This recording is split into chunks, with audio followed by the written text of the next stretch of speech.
On parlait il y a quelques jours d'un assassinat orchestré par des représentants du Caucase.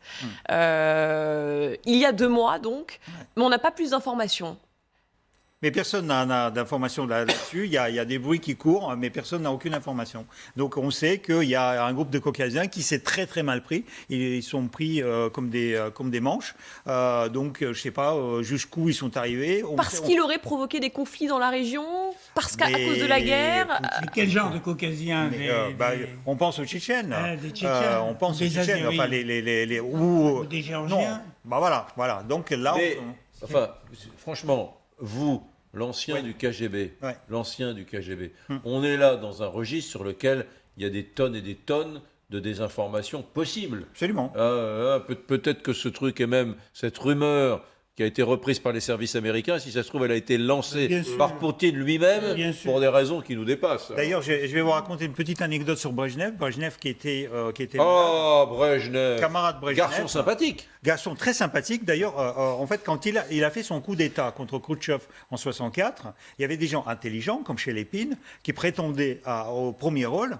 Et en fait, ils se bouffaient le nez entre eux. Et ils ont dit, on va nommer d'abord quelqu'un du stupide, qui n'a aucune envergure. Et ils ont choisi Brejnev. Et il est resté 18 ans au pouvoir. Il les a tous enterrés. Il les a tous mis à la retraite. Podgorny, Kosygin est mort en 80. Chez Lépine aussi mis à la retraite, etc. Et en fait, Brejnev, à la fin, il était très malade. Et c'est lui qui faisait courir les bruits qu'il était mourant. Pendant 5 ans, il disait la semaine prochaine, il va mourir. Comme ça, les gens qui pensaient le remplacer parce qu'il en avait marre, ils disaient à quoi ça sert? Puisque de toute façon, il va crever tout seul. Donc pourquoi se mouiller? Puisqu'il va disparaître. Il a joué pendant 5 ans avec ça. Est-ce que l'Occident là, pourrait essayer d'organiser la mort de Poutine? Est-ce que c'est quelque chose qui a traversé l'esprit? Alors, on n'a pas la réponse, mais c'est... Biden a répondu à cette question cette semaine. Il a dit, nous ne sommes pas là pour... renverser le régime. Ça veut dire qu'elle a confirmé. Vous croyez tout ce que dit Biden? Oui, alors c'est pas bon quand on commence à dire ça. Oui, c'est pas bon de dire ça. Vous êtes un élément déterminant, Guillaume, de cette émission. Mais... C'est vrai. C'est vrai, et d'autant que je suis un peu gêné parce que pour répondre à votre question, je vais citer le livre de Sergueï parce que justement il parle de ça dans son bouquin et dans les extraits d'ailleurs qu'on a publiés dans le Figaro Magazine où bien sûr il y a beaucoup de gens qui rêvent d'assassiner Poutine. Sauf que c'est un homme qui a un goût, une obsession presque maladive de la sécurité, y compris sécurité sanitaire. D'ailleurs, on se souvient de cette immense table au bout de laquelle il avait reçu Emmanuel Macron.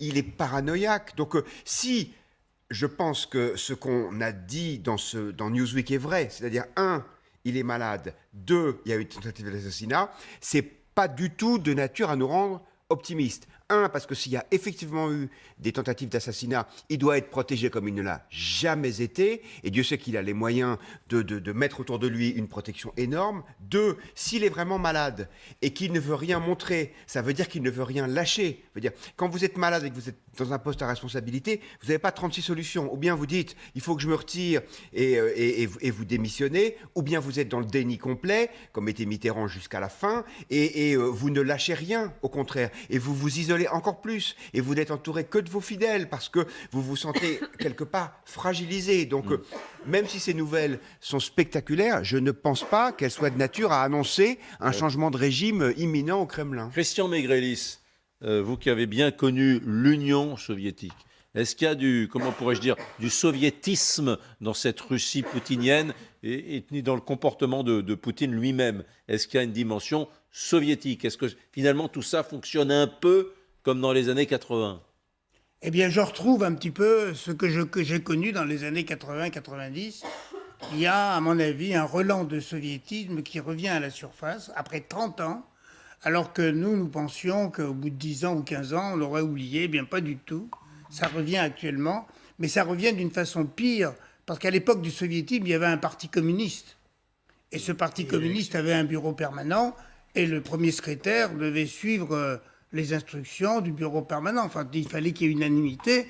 En Chine, par exemple, on parle des 7 dieux, parce que le bureau permanent, c'est 7 personnes, et il faut que Xi soit d'accord avec les 6 autres.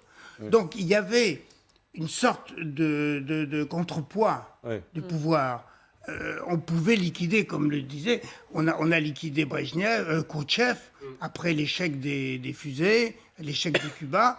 Il a été liquidé. Enfin, évincé. il a été démissionné. Bon, eh bien, aujourd'hui, il n'y a pas ce frein-là. Ouais. Il n'y a pas de parti. Vous êtes en train de me dire que Il n'y a avec pas de parti. le Parti C'est communiste d'Union c'est un soviétique, système. c'était presque plus démocratique Absolument. qu'aujourd'hui. Absolument. Mais absolument. On est d'accord. On est d'accord, Et absolument. même sur le plan international, il y avait des voies de communication qui existaient. Il y avait des communications entre chefs d'État, entre scientifiques, entre même scientifiques nucléaires. On avait, surtout à la fin de l'époque soviétique, quand on avait lancé tous les projets de désarmement, il y avait une communication entre les deux blocs qui était bien ancrés, bien conscients de leur rôle respectif dans le monde. Et aujourd'hui, on est un peu en train de réécrire les rôles de chacun. Le rôle de la Russie se réécrit et se renferme sur elle-même. Et à moins de contact avec l'extérieur que surtout vers la fin de l'époque soviétique. Donc c'est plus dangereux aussi sur le plan international à cause de cet isolement dans lequel la Russie est en train de se retirer. Et même d'ailleurs très offensive vis-à-vis de l'Occident. On voulait vous montrer cette séquence toujours à la télé russe, parce qu'on se pose la question, est-ce que Vladimir Poutine est rationnel? Est-ce qu'il va se contenter du Donbass? Écoutez en tout cas ce que disent les journalistes, les éditorialistes à la télé russe. Eux, ils parlent carrément de c'est Troisième de la Guerre folie. mondiale. C'est de la folie. C'est de la Mais folie. c'est aussi C'est de la révélateur folie. de La télé d'une russe certaine aujourd'hui, façon de penser. La chaîne numéro 1, Adine, c'est de la folie pure. Mon fils est installé là-bas, il la regarde, il me dit, mais où est-ce qu'ils sont? Où est-ce qu'on va? Illustration donc de la folie à la télé Nous, on russe. n'arrive Regardez. même pas à la C'est regarder. Adine. hein. Ouais.